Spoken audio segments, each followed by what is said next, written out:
Nissan's actually made like some of the fastest like cars you could buy for a decent price like 20, 30 years ago. What, in the 90s? Yeah, like the 90s, like early 90s. What happened to them? I mean, well, so they just kind of got focused on safety and cheapness instead of being cool. Like, what are some of these cars? I mean, so in the early 90s, okay, so Nissan and Toyota were big. Toyota had the Supra, which is one of the most legendary cars ever made. Nissan had the Silvia, which is the 240 SX or the 180 SX. They also had the Skyline, which is, you know, the silver car from Fast and Furious on the blue stripes on it. Yeah, the one. Yes. Yeah, that's a Nissan Skyline. That's an R34, which is pretty great.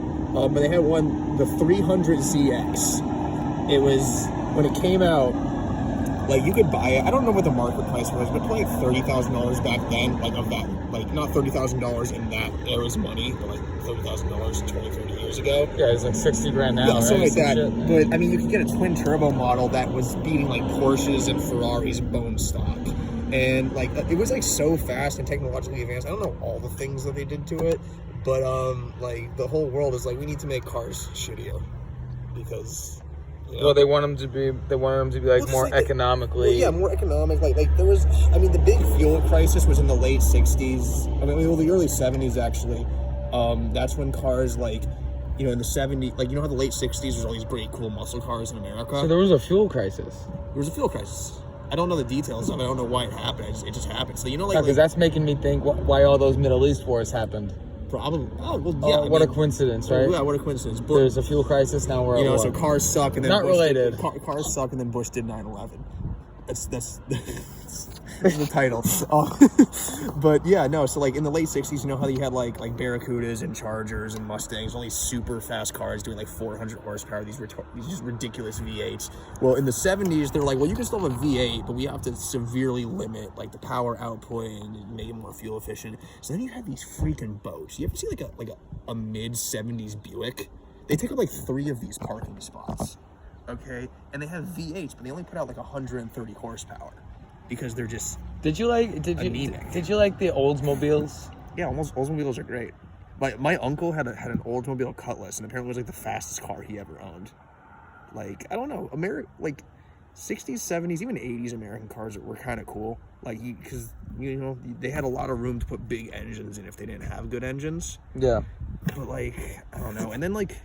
The 80s kind of came around, and then cars started getting kind of fast again. You had the Fox Body Mustang, which they put a V8 basically in a car that's the size of a Honda Civic. It was kind of fast first time. They're cool. You can pick one up dirt cheap. And then, you know, the 90s came around. That's when things started getting really fast, but in Japan.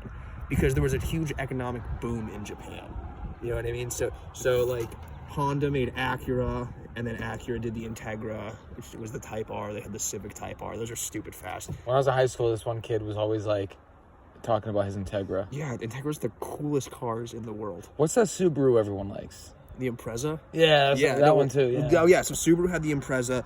Mitsubishi had the Lancer, and they had the 3000 GT. And the 3000 GT gets a bad rap, but they're stupid fast. You get a twin turbo version that's just ridiculous.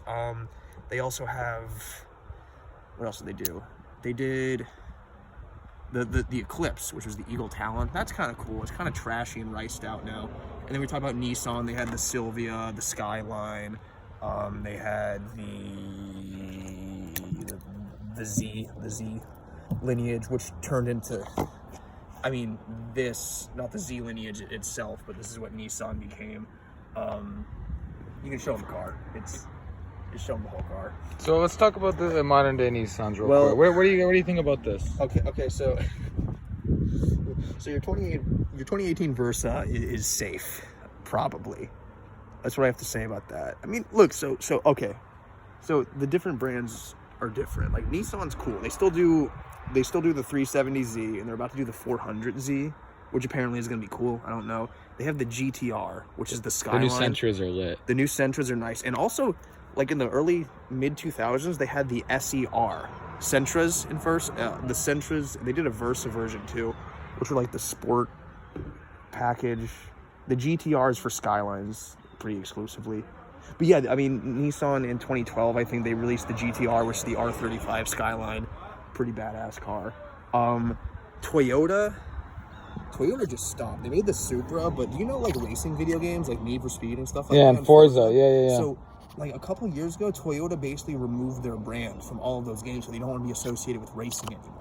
Oh, yeah, they want to be family friendly, Which right? is stupid, because they do rally and they do racing, and they brought the Supra back. So hopefully they're like, maybe they thought that was a stupid idea. Mitsubishi's the worst. You know the Eclipse? Remember in Too Fast, Too Furious? They still make them, the Eclipse. Yeah, but you know, but they're an SUV now. They're an SUV crossover. So it used to never be. Disgusting thing. So disgusting in a good way or bad way? Disgusting in a terrible way. You take a sports car and you turn it into an SUV. It's gross. All right. Just tell them that it's all good. It's all good. Honda still does a good job. All right.